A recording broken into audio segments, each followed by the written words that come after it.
Si tu te procures un vaporisateur nasal, quel qu'il soit, pour soigner un rhume, une rhinite, une otite, une migraine, ou pour un usage décongestionnant, ou autre, peu importe, une pression du produit par voie nasale, c'est une voie directe vers ton cerveau. C'est comme une grosse voie de chemin de fer, mais dégueulasse, qui transporte des voyageurs, ok?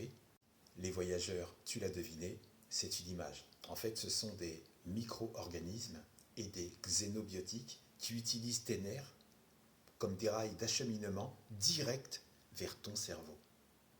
Ok, des micro-organismes, j'ai capté, mais des xénobiotiques qui vont direct dans le cerveau, c'est quoi? On va simplifier. Xéno, c'est un préfixe qui signifie étranger. Biotique est un suffixe qui signifie en rapport avec la vie.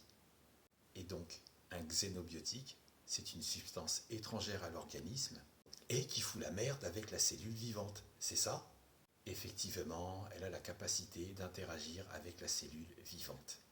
Imagine, tu es dans une pièce. Il y a une fuite de gaz. Tu commences à tousser. Tu respires le monoxyde de carbone. Il entre dans ton sang. Il prend la place de l'oxygène et il endommage tes tissus. Ça peut mettre fin à tes jours. Tu es en PLS. Mais personne ne se met du gaz dans le nez pour soigner une migraine. C'est quoi le rapport? Le nez est une porte d'entrée à ton cerveau. Donc une pression, ou deux, du vaporisateur nasal, chargé de micro-organismes et de xénobiotiques. C'est comme demander le bâton et se taper dessus, soi-même. Parce que les micro-organismes empruntent la voie express vers ton bulbe. Les xénobiotiques empruntent une route fast and furious vers d'autres régions cérébrales. Et donc pas étonnant que le cerveau soit endommagé de céphalée. Céphalée? Attends, je croyais que c'était une histoire de nerfs. En partie oui, mais on va faire simple. Pour les nerfs, il y en a plusieurs. Retiens-en juste un. Le nerf trijumeau, dit le cinquième nerf crânien. Un nerf qui fait le lien. Il transmet des informations comme des SMS de ressenti sensitif de ton visage jusqu'à ton cerveau. Pour les céphalées, ce sont des maux de tête en fait. Toutes les douleurs ciblées sur ta boîte crânienne. Et parfois peuvent s'ajouter des douleurs dans ta nuque. Des douleurs latérales, unilatérales, désordonnées et étendues. Et ça veut dire quoi?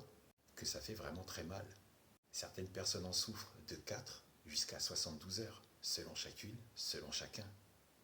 Parfois, un cerveau endommagé par des céphalées, donc des maux de tête, est souvent lié à un nez dévasté et amoché par un vaporisateur nasal qui peut provoquer et aggraver des lésions durables de la muqueuse. Ça peut aller jusqu'à la perte de l'odorat.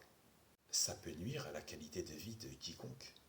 Même si certains se disent, s'ils arrêtent de faire usage du vaporisateur nasal, ils pourraient souffrir de ne plus avoir le nez dégagé. Tu vois le truc?